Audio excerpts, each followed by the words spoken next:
Good afternoon. I'm County Prosecutor Michael O'Malley.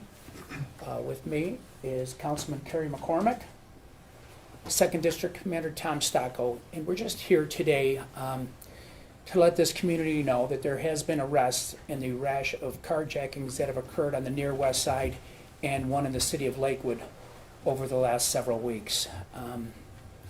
First and foremost, I want to thank the very diligent work of the Cleveland Police Department, and in particular the 2nd District the 2nd District Detective Unit, that quickly gathered together all the facts, gathered together all the evidence, which led to the arrest last night of a juvenile, and several other juveniles are also suspected in the in this rash of carjackings. In particular, the carjacking last Thursday where an individual was also sexually assaulted. And again, people in the city of Cleveland need to remain vigilant, as they do in all communities. This is an aberration. This is not normal activity. But thankfully, the individuals who were responsible for this rash have been apprehended. They're currently locked up, and they will probably be staying there. But first and foremost, let me introduce Commander Tom Stocco to talk about the investigation. Hi, thanks, Prosecutor. Again, for those of you that don't know me, Commander Tom Stocco, District 2 Commander for the Division of Police. When we got information about this matter last Thursday, it became a priority pretty quickly. Not because it was a robbery, because unfortunately we have robberies occasionally around the city, but because of how this one unfolded. It didn't involve just a robbery. It turned into a sexual assault and really a kidnapping where this young lady was held against her will. I assigned my major crimes detectives to take a look at this case. They pulled together a lot of resources, talked to a lot of detectives from around the city, some of the detectives that we have right here in the 2nd District. We involved our federal partners to help us do some surveillance. As a result, we were able to home in on the suspects, and it culminated last night with the arrest, as the prosecutor said, of a 16-year-old juvenile. We're going to continue working on that case. We believe we've identified a few other juveniles that were involved in this matter. And again, working with the prosecutor and his wonderful staff, we're going to pursue this and hopefully bring it to an end. Thank you. Thank you, Commander, Prosecutor. My name is Kerry McCormick, and I'm the Ward 3 City Council person. I represent downtown Cleveland, Ohio City, Tremont, and a part of the Clark-Fulton neighborhood. At first I just want to say that I live a block away from where this incident happened. My family lives in the community. We love our neighborhood. Ohio City has seen a lot of great things happen in it, from brand new businesses to new folks moving in to our longtime residents engaged in the process of the neighborhood. Ohio City is a safe neighborhood. As you can see through our data, there's been a decline in violent crime and crime on the near west side of the city of Cleveland. Unfortunately, a small group of people can commit a very heinous and impactful crime like we saw with this incident, and it shakes our community. Our community is a tight-knit community. Our community looks after each other. Our community cares about each other. So when this happened, we were flooded with communications from folks to support the woman who is the victim here. We will do whatever we can to ensure that she has the resources she needs and any services that she needs after this event. I want to thank Prosecutor O'Malley, who was directly involved when this happened, hands-on to ensure that the violent criminal that committed this act was brought to justice. Commander Tom Stocco, just as hands-on with this incident. The commander personally was involved to ensure that these criminals were found and brought to justice, as well as the Division of Police 2nd District officers who were involved in ensuring that this person was caught. What I will say is that, again, we've got a wonderful, diverse community on the near west side of the city of Cleveland.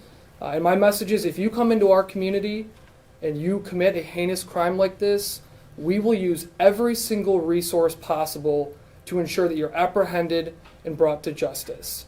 There is way too much good things happening in our community, way too many folks that are working really hard to ensure that we maintain a wonderful neighborhood for us to allow something like this to negatively impact us. So we're a strong community. We come together around things like this. We ensure that the folks that commit these crimes are brought to justice. And none of this could have happened without our partners in the prosecutor's office in the Division of Police, so I want to thank them. I just want to go over the six incidents. Again, we think that there were groups of individuals who were loosely tied. Some were involved in some incidents, some were involved in others.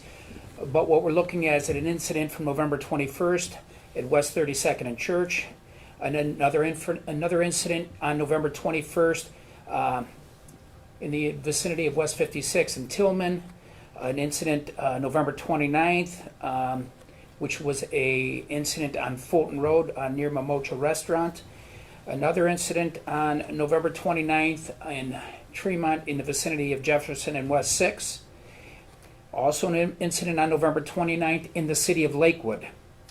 And then finally, the horrific occurrence on December 5th near Church Avenue. And again, you know, as a former councilman in the city of Cleveland, I can really appreciate the hard work and how citizens take pride in their community and they band together to try to make their community safe. And we've seen that over the last several weeks in both Ohio City, Tremont, and Detroit Shoreway. And those individuals that reside in those communities take a great deal of pride in their communities.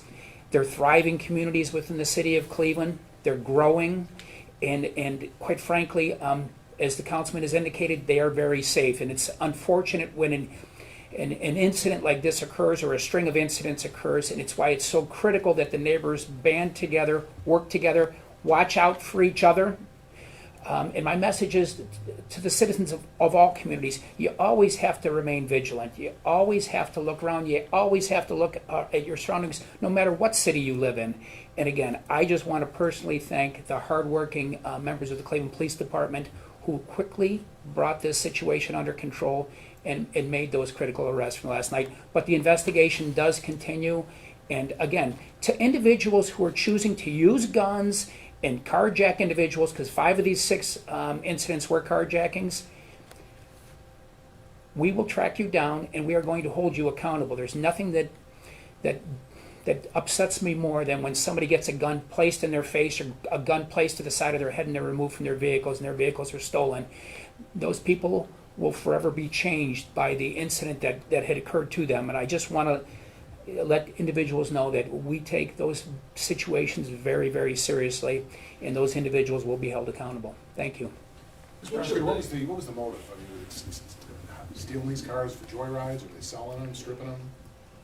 Well, you know, the carjackings also come along with thefts. They don't just steal the car. They're stealing the purses, they're stealing the iPhones, they're taking the merchandise, they're taking money. So the motive is always theft, it's always monetary, but and unfortunately, the last one is also a sexual assault. But you know, the motives are different. But again, these are very young individuals, and what this community has been seeing is a rash of crime driven by youngsters and guns. And certainly, we have to tighten our gun laws in this country. What we are seeing is madness. The availability of guns is out of control. But again, the great work of the Cleveland Police Department quickly brought this under control. But I'm sure there's a variety of reasons. Do you believe the suspects are responsible for more than one of these 6? I would just say this. The investigation continues. We have both the Cleveland Police Department, suburban police departments are looking at their crimes over the last several weeks. The investigation continues, but it certainly wouldn't surprise me if they're involved in more. And are the victims all women, or? I would just say generally, we have seen the tendency is a lot of times, the majority of the times, is that when these individuals are targeting individuals, they're targeting females and the elderly. But there were several men involved in this. 2 of these 6 where I know for sure were men. So everybody can be a victim, but generally a majority of the times it's women and the elderly.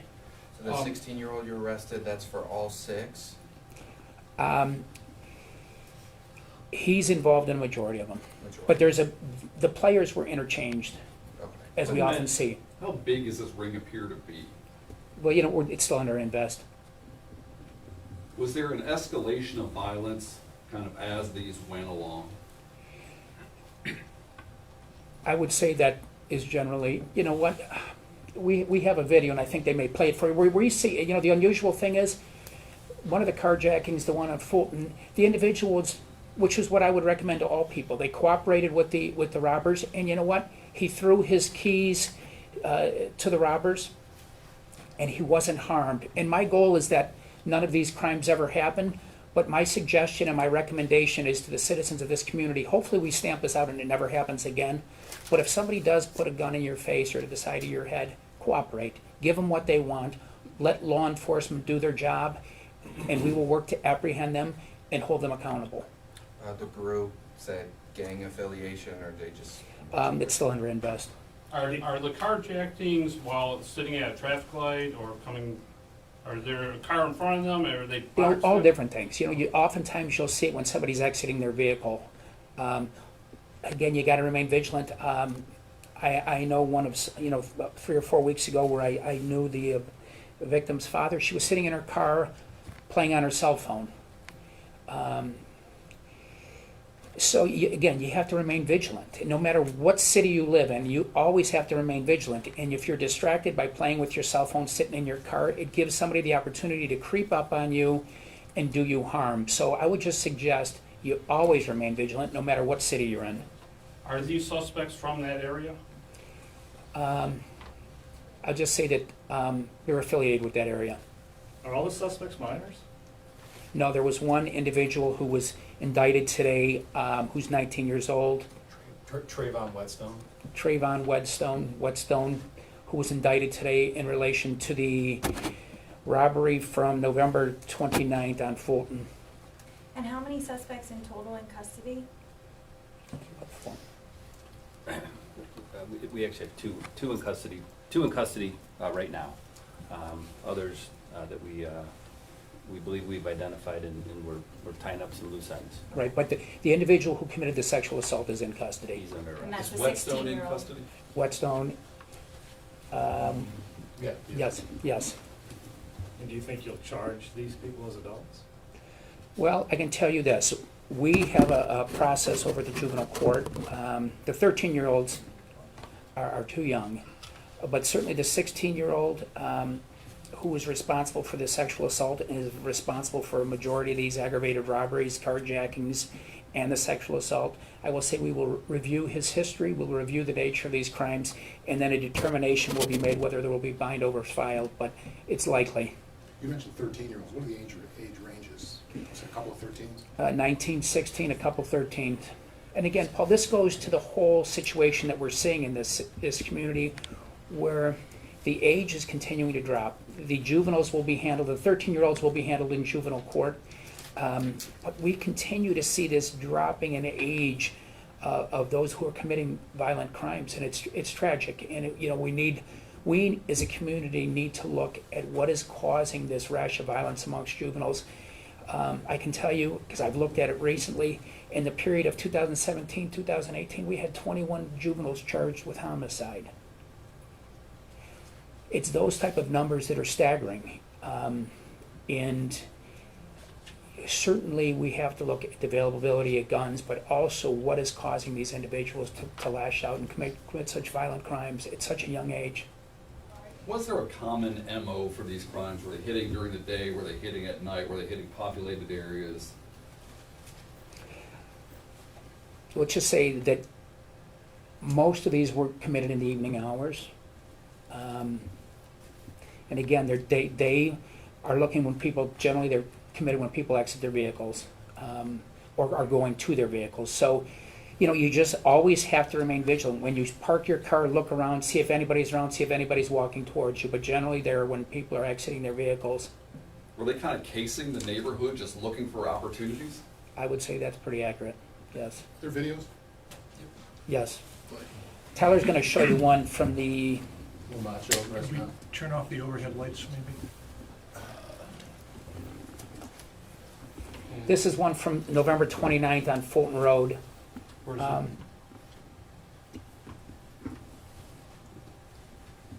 The individuals are riding up. And then you will see them walking down the sidewalk later on.